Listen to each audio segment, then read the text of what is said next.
What is going on, everyone? Welcome back to the Coast to Coast podcast. And for the first time, we're going to be touching on some NBA news. We're going to be dealing with the first half check-in. Obviously, we got All-Star Weekend coming up this weekend. We got some big events, three-point contest, dunk contest, All-Star game. Obviously, no rising stars, but they did announce those rosters.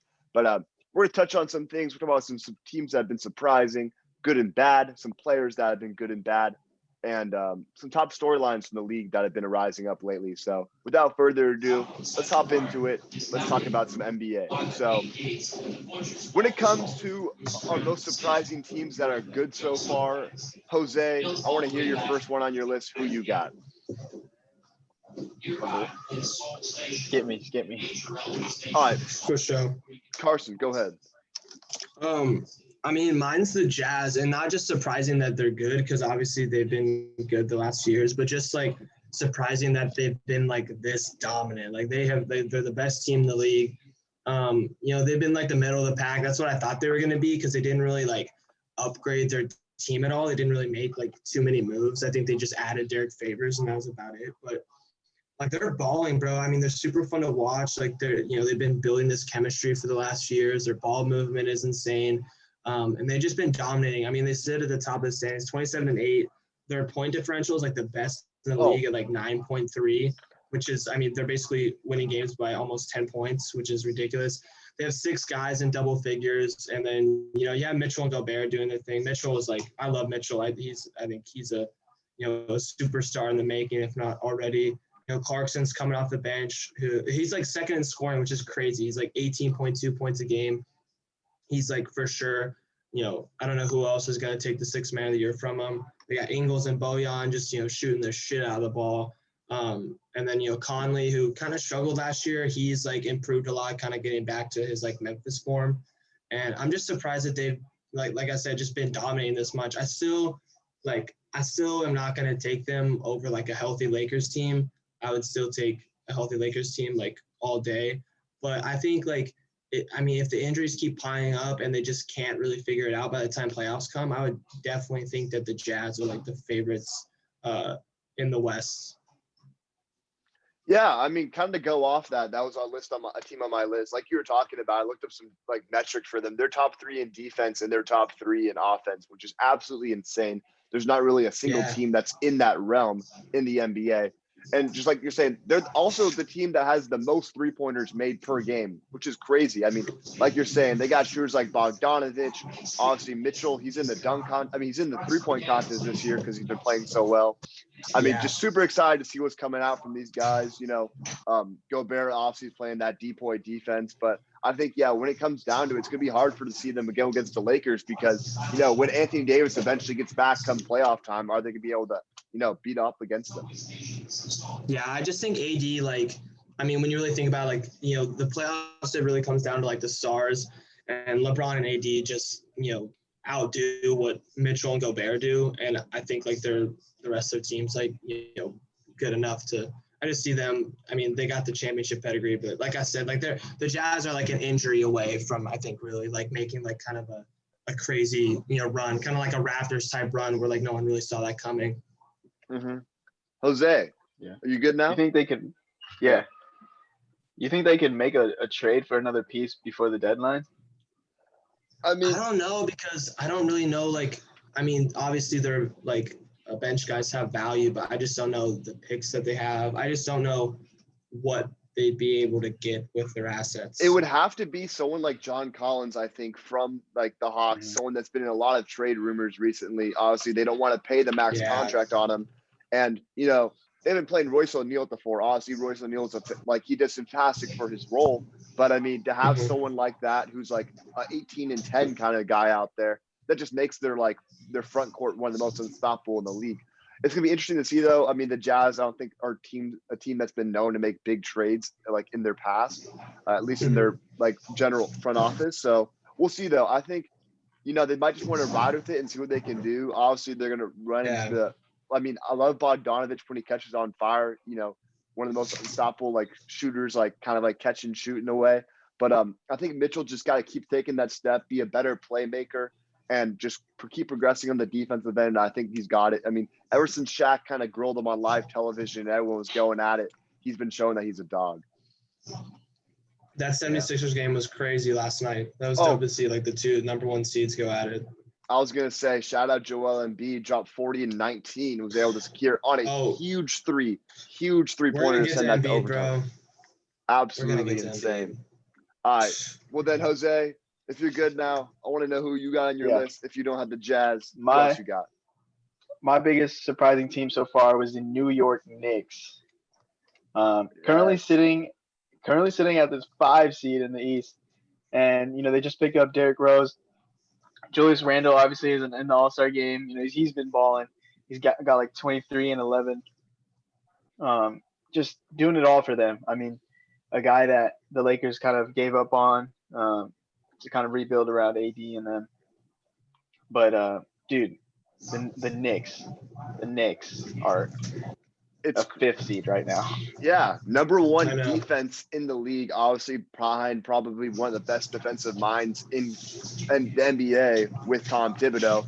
I mean, their offense is kind of slacking at number 29, but at the same time, they got threats out there that can go off at any given time. You got Derrick Rose in the perimeter. We obviously seen Emmanuel quickly as a rookie taking a big step. I mean, Obi Toppin shows some flashes of potential at times, but I mean, RJ Barrett's been a much better version this season. I think he's still got some way to progress as a player. And then also, like you're saying, Julius Randle, he's shooting the ball like 41% from 3 this year, which is, I think, a 14% increase from the season before, which is absolutely ridiculous. Yeah, Randle's at he also averages more assists than Derrick Rose. That's crazy. All right. So I got another team I want to add on here. I think an obvious one's the Suns, which I think we can talk on in a second. But one of the teams that's been surprising me is San Antonio, who didn't make the playoffs last year. And they have 8 guys in double-digit scoring. Absolutely ridiculous. They're at the flashiest team when it comes to the stats here. They got 21st in offense and 12th in defense. But, I mean, a 6 seed in the West at 18 and 13 is just absolutely crazy. I mean, DeMar DeRozan was obviously pissed he wasn't an all-star, which I think, he had some good numbers, but there's a lot of good talent out there in the West. But Keldon Johnson's been a dog for them out there. I think he's been playing power forward for them, giving like 7 boards a game. And DeJounte Murray's finally healthy. He's playing well. I love to see it. LaMarcus Aldridge is still putting in some solid work. But 8 guys, that means 3 guys on the bench are scoring double digits. Obviously, shout out Lonnie Walker, Miami alum, playing good basketball for them out there. So, yeah, San Antonio has been a good one to watch. Yeah, I want to touch on the Spurs real quick. I had them as well. I'm going to be honest, I literally, never watched them. So, I was shocked to see, that they were, the 5th seed in the West. So I had to, go back and, do some research. And, yeah, you said, 8 guys in double figures. That's crazy. And, you look at their roster and they don't, they have some good young guys, but not really, young guy. You wouldn't really put them at, the top of, the top young guys in the league. But it's just Coach Pop. they just find a way to get wins. And you mentioned DeRozan, he's literally a career high in assists. I think he's averaging 7. 7 assists, which is what happened? That's an incredible jump. And yeah, I don't really know what, what's really going to happen with them in playoffs, whatnot, but it's just crazy to see that they've been this good in a stacked Western Conference, where I think at the beginning of the season, I would have probably written them off. Oh, yeah, for sure. I would try and trade DeRozan. I think he's got a lot. Obviously, he's playing fantastic. This is one of like we said, averaging career high in assists. I would definitely look to trade him, because I think you get a lot of value. And I think there's a lot of teams that would, like to have a score, just give it to him and let him go get a bucket. I think a lot of teams would find real value in that. Yeah, I think they need to find themselves a star player. Especially a young guy. Looking at the top people in the draft that's going to be coming up in NBA, obviously Cade Cunningham's the top prospect at this moment in time.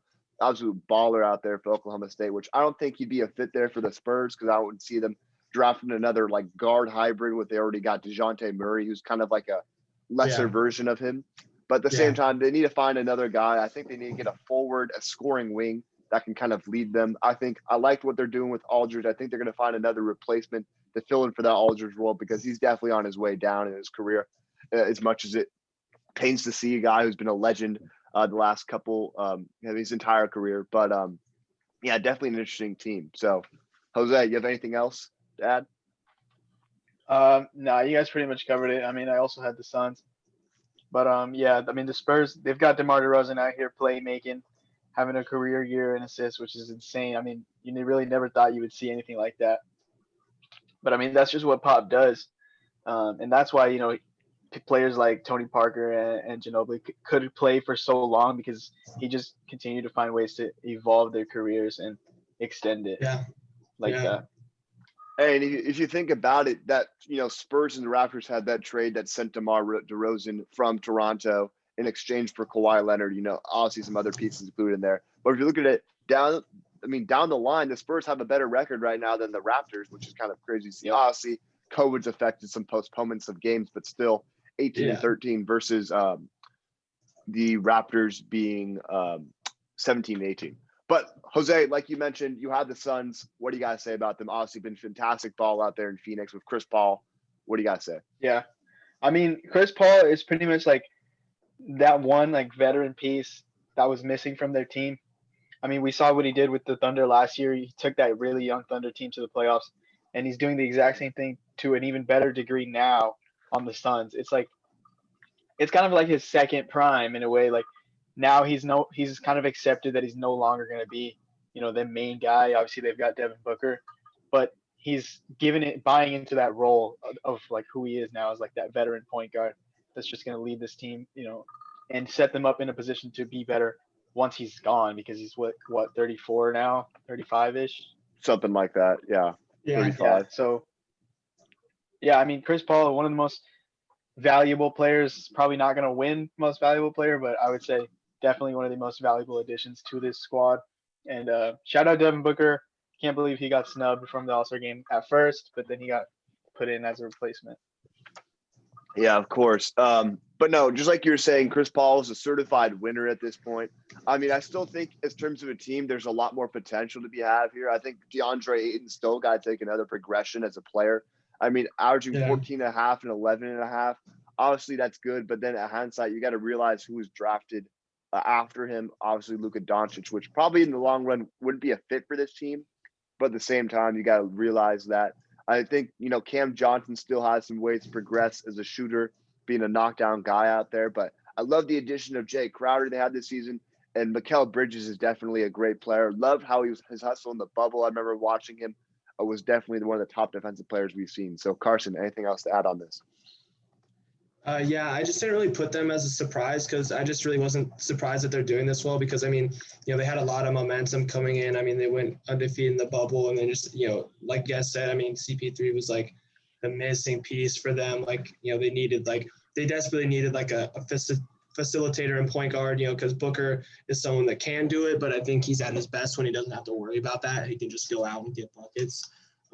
So, going off that momentum, I wasn't really surprised that they're doing this well. And I think they're a team that is, like you mentioned with the Jazz, like they're like a trade away from, I think, like being even more legit. If they made a trade for, maybe like a 4 or something, like someone like a John Collins. I mean, I don't know if they'd be able to get Collins, but like someone like a stretch 4 or something like that, better version of like they have like a Saric, guys like that, like Frank Kaminsky, like upgraded that position. I think like they'd be like really, really scary. And I definitely see them as like more serious contenders. Yeah, I mean, another name, speaking of John Collins, just popped into my head. Kristaps Porzingis has been on the trade block for the Dallas Mavericks. Obviously, health has been a main issue for him, but we know what Porzingis is capable of. Was an all-star starter before he arrived in Dallas. So without further ado, we'll jump into the teams that have been surprisingly bad. I'm going to take the first whiff at this one. I think the Timberwolves have been terrible for me.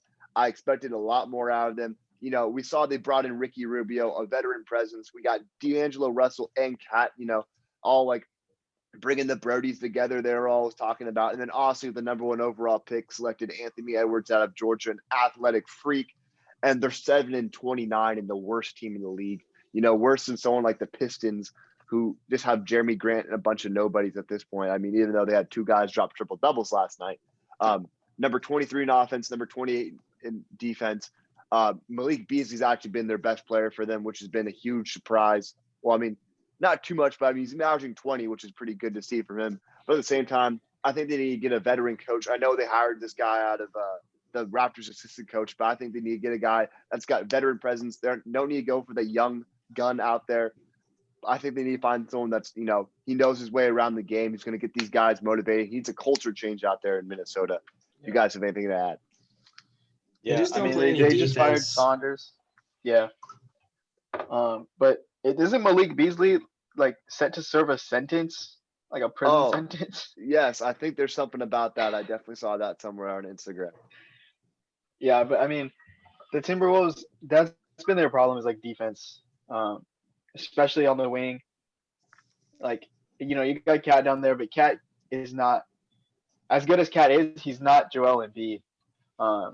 I feel like he can't do it all on both ends the way Embiid can. You're gonna have to get him some support. You're gonna have to get a defensive minded center to put to kind of stagger the minutes. But I mean, the Timberwolves, I'm not really too surprised that they're at the bottom though. Like, they're astronomically bad, but I don't know. It's like it's at this point it's just the Timberwolves. Yeah, I mean, they made the playoffs a couple years ago. I think that was back when Jimmy Butler was on the team. But at the same time now, I think we've come to the point that Jimmy Butler's just a winner. So, Yeah. All right. Everyone shoot out a team. Who you got as another badly surprising team? Jose, you want to take this or should I go? Dude, okay. Hear me out. I have the Kings only because at one point we were the hottest team in basketball. We were on like a 6-game, maybe like 6 out of the last 8 games were wins, something like that. I don't know. We were on like a ridiculous win streak for us. And then we go on like a 9-game losing streak right after that. You guys always do that though. That's like every season. Yeah, it's so bad.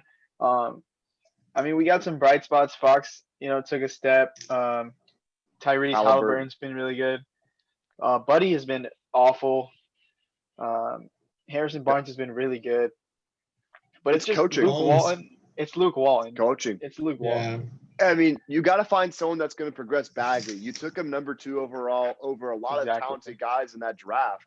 I mean, like Luka, Trae Young, all these dudes. I mean, they need to find a way to, Fox is a star. I think he's, coach proof at this point. He's going to go out there. He's going to ball. I think he's 22 and like 7.5 or something. He's having a crazy good year. But, he's like I said, Halliburton looks like he's going to be that glue guy at the shooting guard position. Harrison Barnes, obviously, shout out Warriors, man, himself. Help us there, get a rings couple back. But, he's been having a solid season. But I think it's really down low where they're weak. Marvin Bagley has the potential to be a 20-10 guy, freak athlete, has the ability to stretch the floor. I think they need to find someone. I don't know how Luke Walton isn't deemed a terrible coach by now. I mean, like, I wouldn't say Frank Vogel's an amazing coach, and he was still able to make LeBron and AD go to the playoffs, which is, it's just, I think he needs to be fired immediately. I mean, we saw Atlanta fired Lloyd Pierce just recently. Luke Walton needs to be on that firing block. Just start, just playing the young guys from now on. Just start the rebuild. It's too late to kind of contend in the West this season at this point. Yeah. So that's what I have to say. Carson?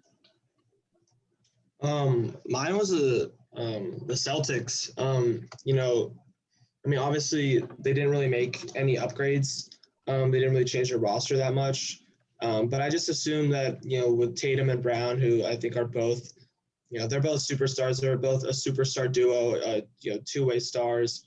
You think you at least have them, as long as you have solid guys around them, that they're going to be a solid team in the East. But they've been middle of the pack defensively, bottom of half of the league in like pace and assists. Just surprising to see a team with like 2 just elite players like this be so like lackluster and mid. And I think it really is kind of panic mode because I think they really missed their window. I think last year was really like the year for them to get to the finals. They just ran into a crazy hot Heat team, but they just have no ball movement. Kemba, I'm just worried about him and his health. It just seems like he's kind of, declining. And I just think it's panic mode because, when you have 2 guys like this, like, the NBA is so sporadic. You never know if one of these guys are going to get, a season-ending injury or one of them's going to want out eventually. Like, you need to build a contender around them right now when you have 2 guys like this. And like I think Danny Ainge, like the supporting cast. I mean, besides those two, like I said, Kemba's on the decline. Tice is okay, but Thompson's been terrible. Pritchard started off, pretty hot, but he's been kind of lackluster now. Semi Ojeleye, like a bunch of their just guys that they can't even really create their own shot. And like Brown and Tatum aren't really the best facilitators, so that it's just like a recipe for mid teams. I'm just surprised to see that they've been just so mediocre this year, and they desperately need to make some moves if they want to, be back in championship contention with these two guys. Yeah. Yeah. I mean, Kemba, I feel like has been so lackluster this season, considering what they thought they were getting back when they traded for him. Honestly, they'd be better with Terry Rozier right now, bro. I'm gonna be honest. Yeah, exactly. Or like a Chris Paul. Yeah. Yes. Like it's crazy to see how the narrative has changed around, because a couple of years ago we were saying, Kemba is like top 5. He was averaging like 26 and something, but we're like, oh, he's just on a bad team, like he'll never get out. But now he's on a good team, or at least a good team on paper, and he just hasn't been like amazing. Yeah, I think when it comes injuries, down, I think injuries is a big thing. But sorry, Liam, I just want to. No, you're good. I have a strong opinion on Danny Ainge. I think he's a little bit of an overrated GM. When he gets condemned for having the biggest heist trade of all time, which we all can agree was the huge heist, finessing, trading his old stars to get all these assets and picks. They walk away, they trade down from the number 1 overall pick to number 3 overall pick of the Sixers. Obviously, the Sixers get scammed. They walk away at Markelle Fultz, and then they get Jason Tatum, who becomes a star.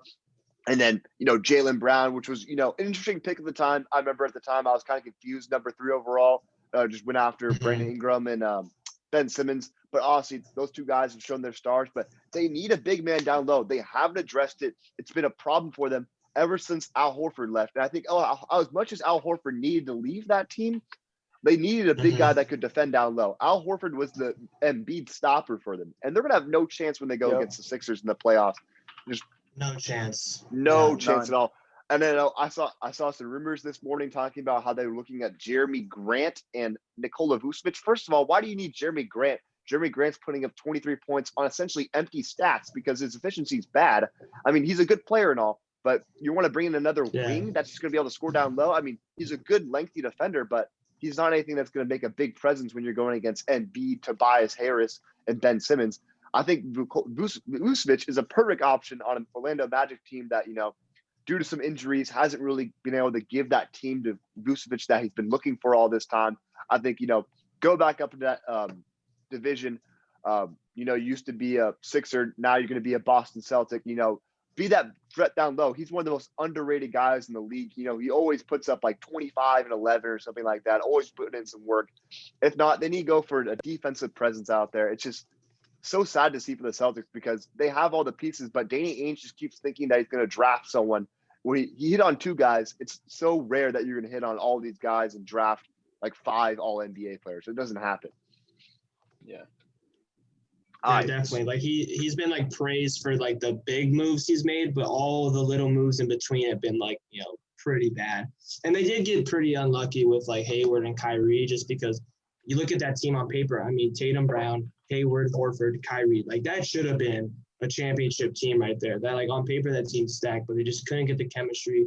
Hayward, sadly, like they just got terribly unlucky with him going down like off. And now he's playing well. They honestly missed Hayward. Like Hayward, Rozier, they would be amazing on this team right now. They desperately would need them, but there's bad luck. Yeah.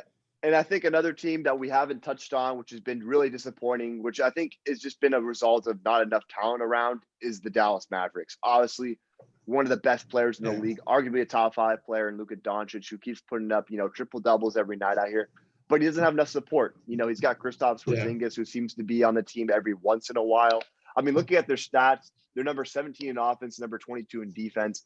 They're just missing another player alongside them. A lot of people were talking about for them to press for Bradley Beal last offseason. Obviously, seems like he wants to stay in Washington with the reports that come out, but they just need to find a guy. I mean, like they got Josh Richardson from the Sixers. I thought that'd be good, but then it ended up the Sixers won that trade, and Seth Curry's been shooting lights out ever since he's been there. I think they need to do something either in the draft or they need to find a way just to get another talent alongside them because it's just disappointing you can't waste Luka's career like that. he's going to be a Hall of Fame great.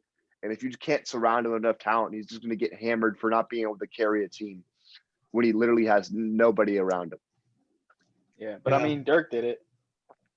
That's true, but I mean, I would say Dirk had a little bit more talent than that. I mean, you still got Tim Hardaway Jr. and Kristaps, but Kristaps isn't even out there half the time, and it's the Luka show.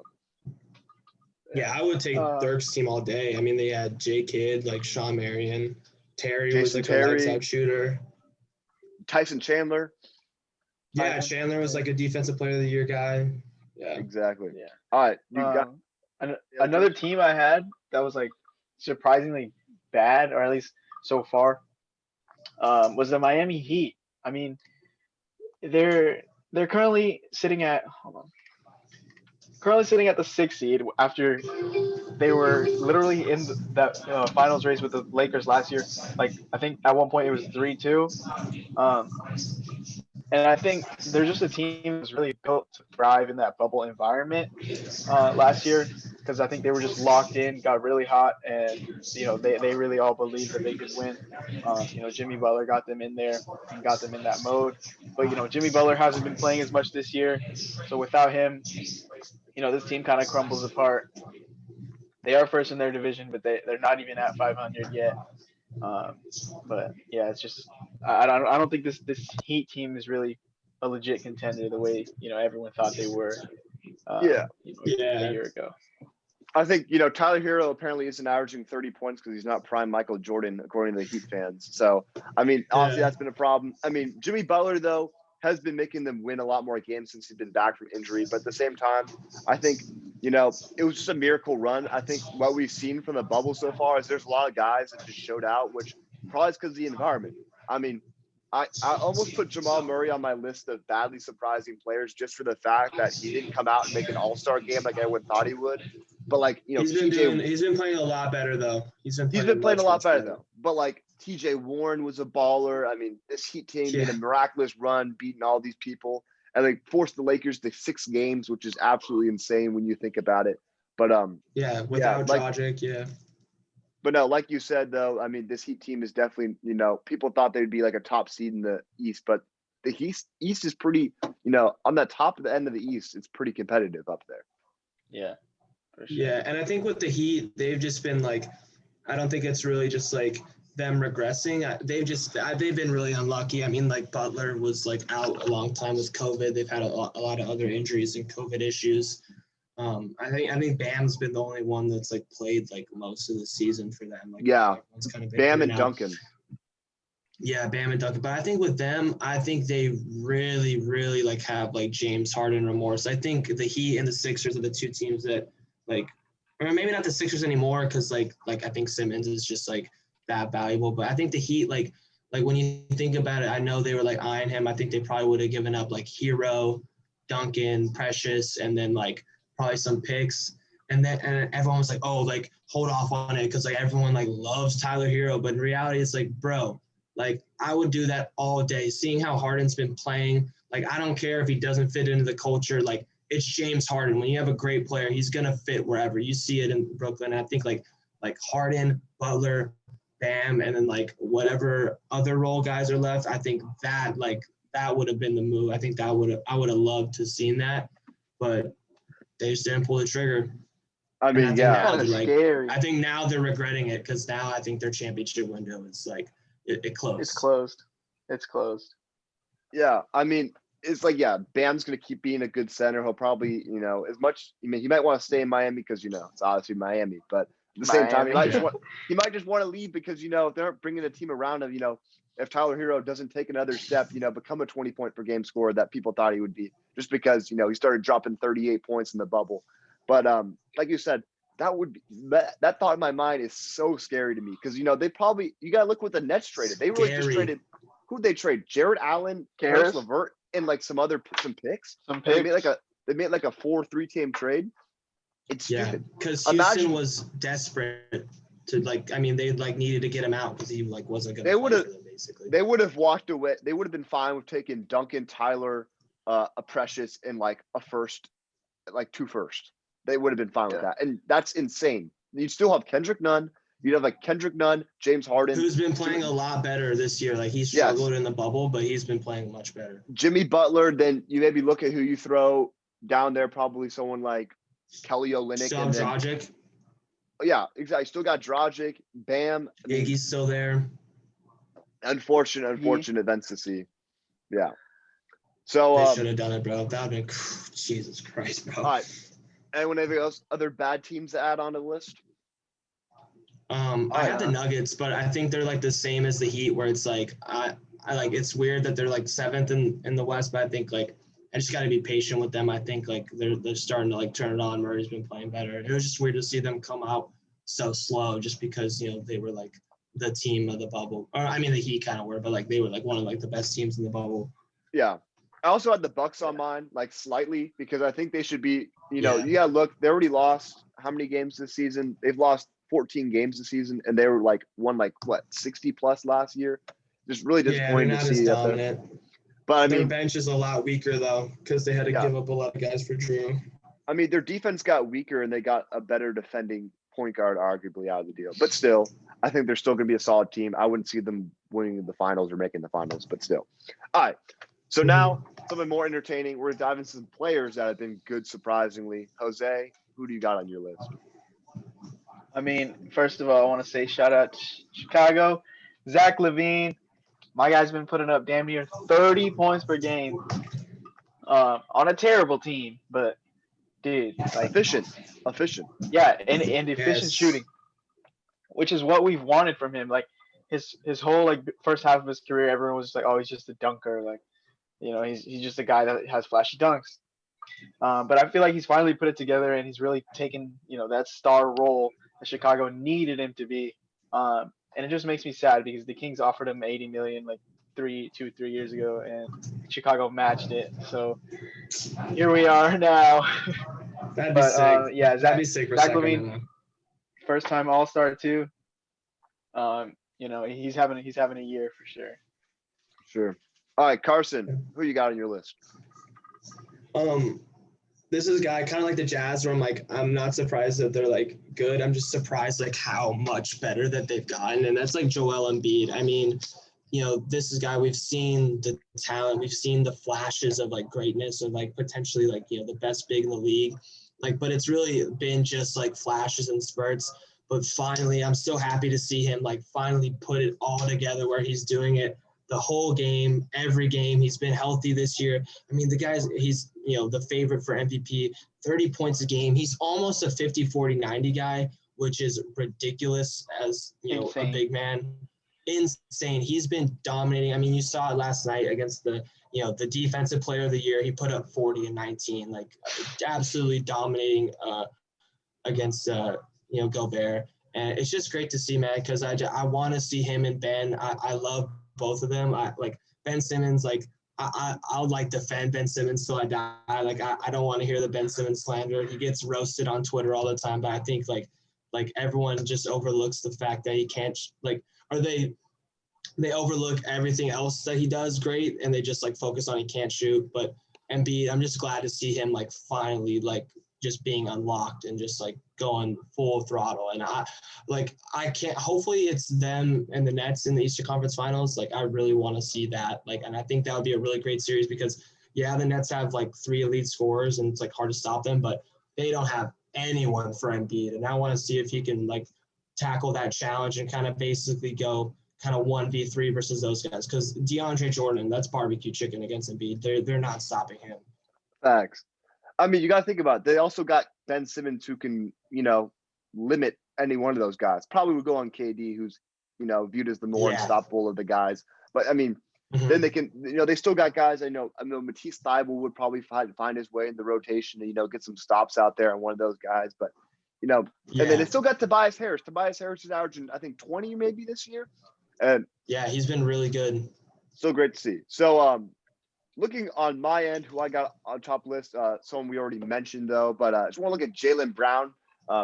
Bumped his points per game up 5, bumped his assist up 2, increased efficiency though on increased volume, which is something we don't see a lot in the NBA. Also, became that certified star. super happy for him, especially, and just first time All-Star. And then I was kind of Randle off because we've already mentioned these guys. Julius Randle obviously increased in basically every statistical category. He's the best player on a playoff team, and he's shooting 42% from three. And then Jeremy Grant, went from really a solid role player to averaging 23.4 career highs and everything.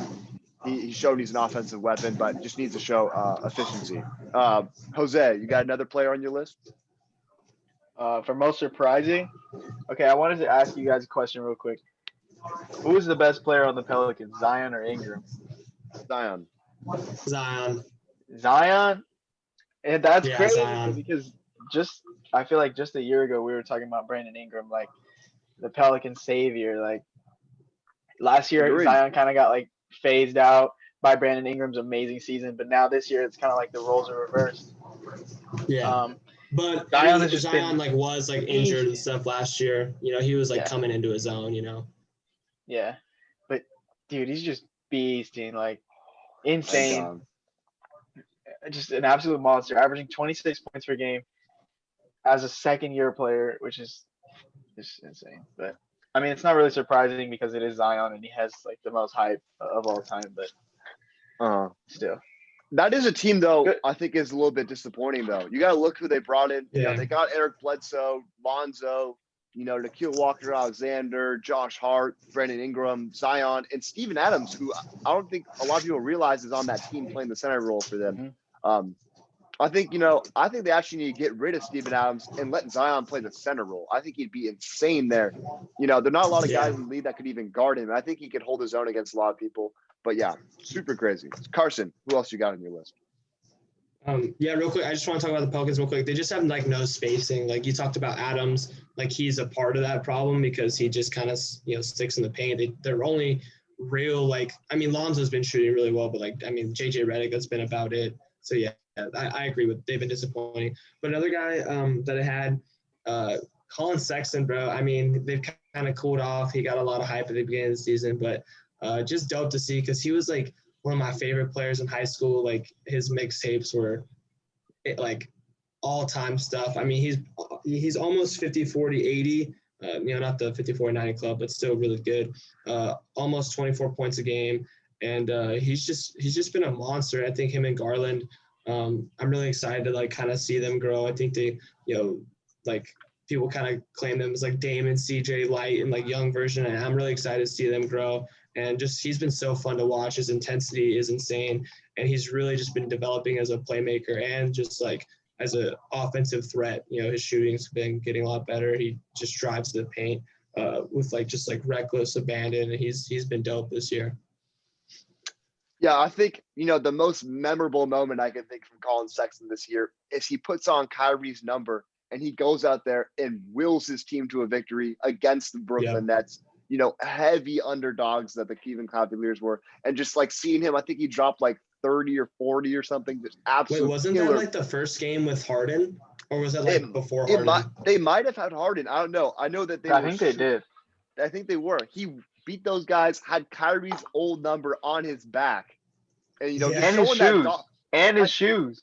Exactly. That guy is a dog. We know what happens. Yeah. Everyone knows the college story when his team was playing 4v5 against whatever school. I think they almost won, right? I don't think they won, but they almost won. They almost won. They were playing Minnesota. Yeah. 5v4, and they almost won that game. Absolutely insane. Yeah, he's a dog, bro. All right. Any of you guys have any other players to add on the list? All right. So we'll hop into some disappointing players. I got a couple of players on this list. So, Jose, who you got to start off with who's been disappointing to you? So far, the only one I had was Kyle Lowry. Not that he's been playing bad, but I feel like he's just been kind of getting phased out by Fred VanVleet. And that's no disrespect to Kyle Lowry. We know how good he is for that team. But I feel like Fred really is the future of this team, and we've seen Kyle in trade rumors and whatnot.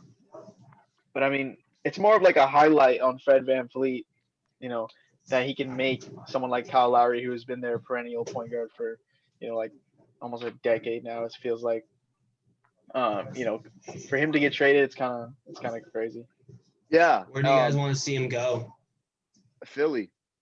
I think he's Me going to be too. got Philly. He can Me be too. someone that can, put some defensive pressure on Kyrie, thinking that those two teams are going to be the top for a while. I mean, obviously, it's going to be a point in matter of time where Brooklyn can't pay all those guys, but it'd be awesome to see if, a trade deadline deal to get him there. Same. That's where I want to see him go to. I think that would He's from complete their Philly. team. Yeah, I know. He is Yeah. from Philly. That's what the storyline is. Carson, who you Wow. got as bad surprising?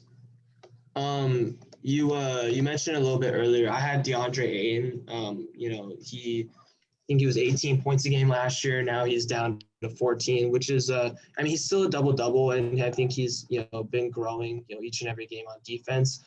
But I just expected just more production. I mean, considering you have CP3, who's an elite playmaker and someone I think they would a really good pick and roll duo, and also Booker. When Booker drives the hoop, he gets a lot of attention, just easy dump offs. And I'm thinking you'll just be getting a lot of easy baskets because you have two elite, scorers beside him. But it's just disappointing because I think he's supposed to be that third guy. He's supposed to be their anchor down there, getting those points in the paint. But he just hasn't taken the step that I think we've been wanting to see from him. And just it's weird that he's only averaging 14 points because I thought, you get CP3 who's going to get more volume and a lot of shots, but that just creates more shots and more points for him. So disappointed to see he's only at 14 points per game and not living up to the number one pick, which is a lot considering that draft.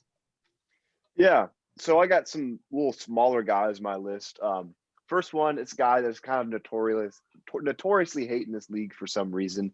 Kyle Kuzma, he's dropped down his points per game by almost 2, and he's shooting 44% from the field, 26 from 3, and 65 from the line, which is atrocious. I mean, he's fallen off ever since, he was that starter on the team and he had almost 19 points a game before they had brought an AD in there. I mean, he's really nothing more than a decent rebounder. Everyone's like, people were asking who's going to be the next breakout star. And then LeBron's on Twitter saying, oh, it's Kyle Kuzma. He's up next. But, I mean, he did have a really good game the other night, though. He's just trying to increase that trade value. Exactly. I mean, he had a good game the other night, but he should have been one of the people thrown in that trade package for Anthony Davis. I think he's a solid 7-man, 6-man, but, at the same time, I think he's, terribly inefficient. And for his size, he's not a great defender, nor is he a great rebounder. So, and then just my other player, Ja Morant. I mean, he hasn't really improved much statistically from last season. I think a lot of it has to do with, he doesn't have Triple J, Jaren Jackson Jr. out there with him. Mm-hmm. But the most surprising thing I saw was he dropped 21.6% from 3. His drop from percentages was that severe, which is absolutely crazy. And then other slight disappointments, Jamal Murray, just because, I thought he'd be an all-star.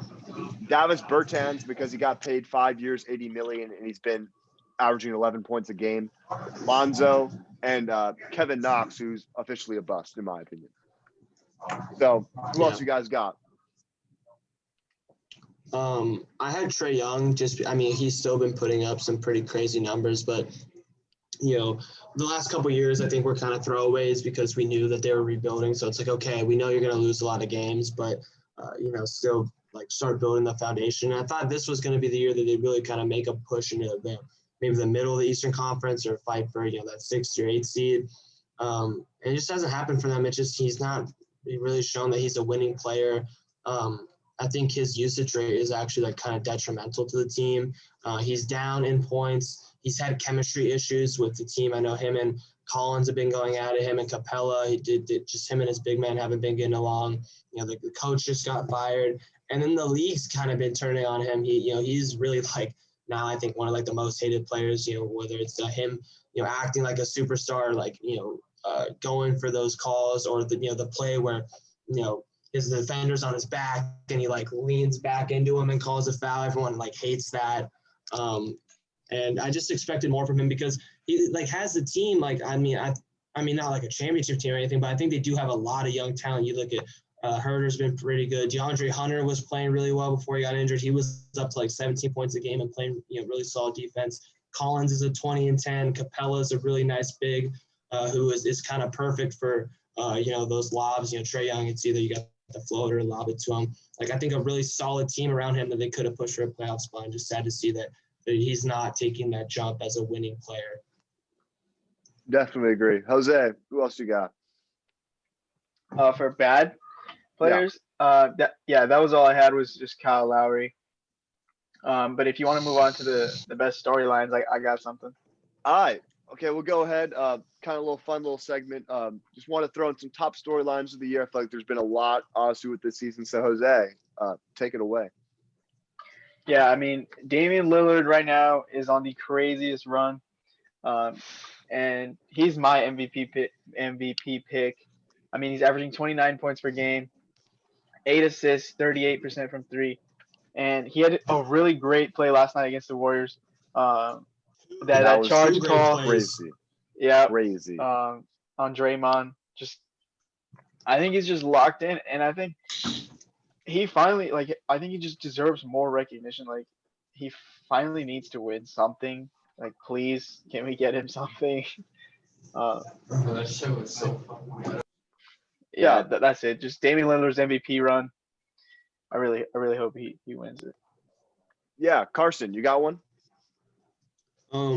Yeah, my first one was just like the East. What's gonna happen in the East. Whether it's Brooklyn, if they're gonna fulfill their destiny. A Philly, they're gonna match them. The Bucks are gonna be in there. That was my first one. Second one was like the Lakers. I mean, the Lakers.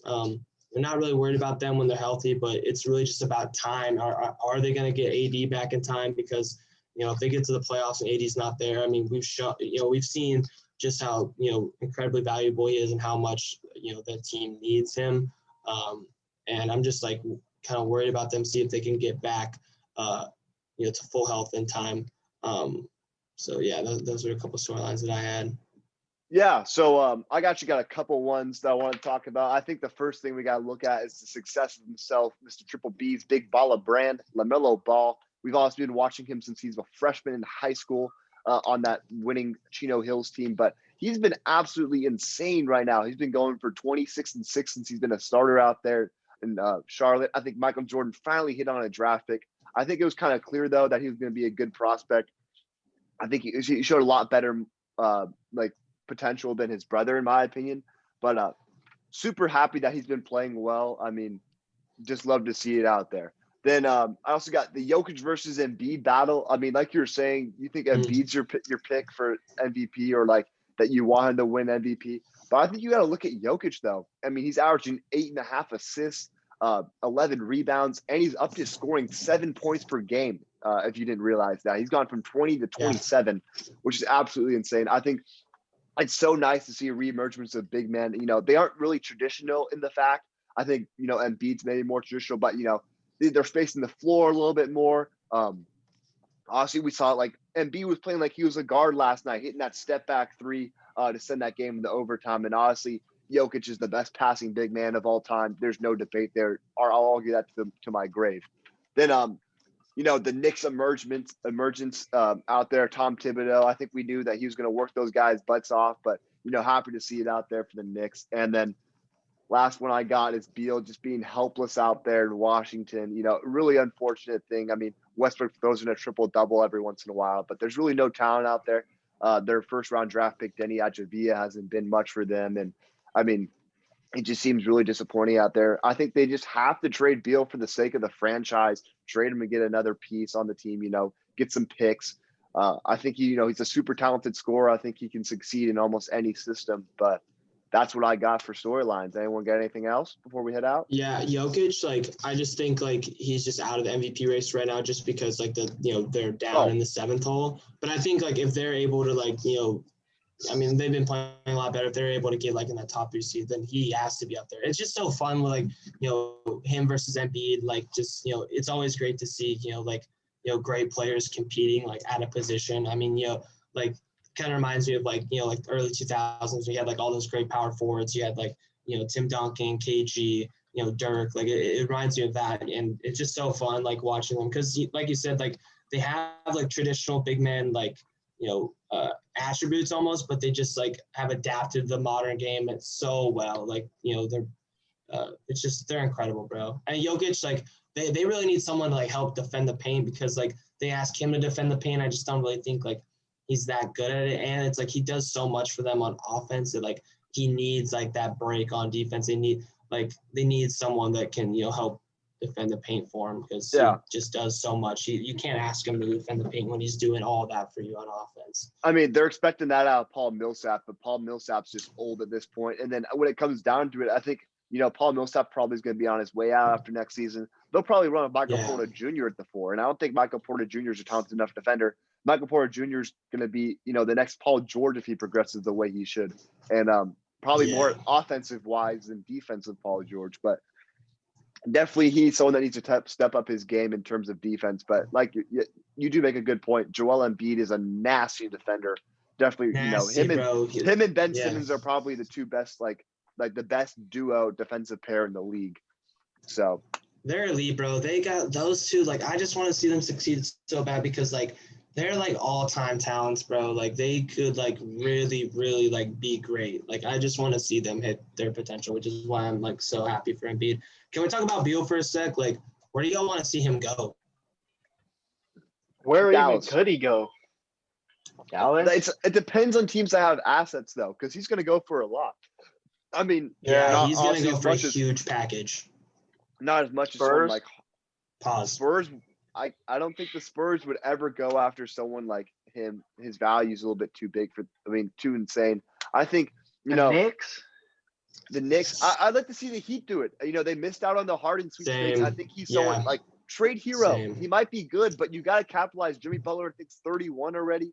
I mean, he's only gonna be as good as he can for so long. I mean, you got to make a pick trade for him. I know he wants to stay in Washington, but he's got no hope there. And the franchise got to realize it's a business decision at one time. They're not going anywhere with him anyways. Like, he's honestly detrimental to the team because if you're that bad, don't you want to be as bad as you can be so you can get a better draft pick? And he's, like, practically stealing games for you every now and then. So, like, it's like teams that get stuck in mediocrity. Like, that's what they'll be stuck in. If, like, that's, like, their ceiling. And that's, like, what the Orlando Magic have been because they've had Nikola Vucevic. And that's why I think they need to trade them.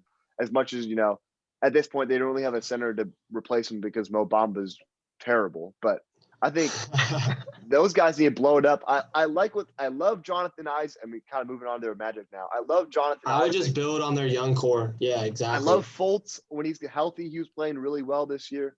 There's just Cole a lot Anthony's of teams. been good too. Oh, absolute. J. Cole himself has been a dog. But yeah. All right. Anything else before we close it out? All right. Without further ado. Thanks, everyone, for listening. We'll be back with some more content for you guys. Peace out.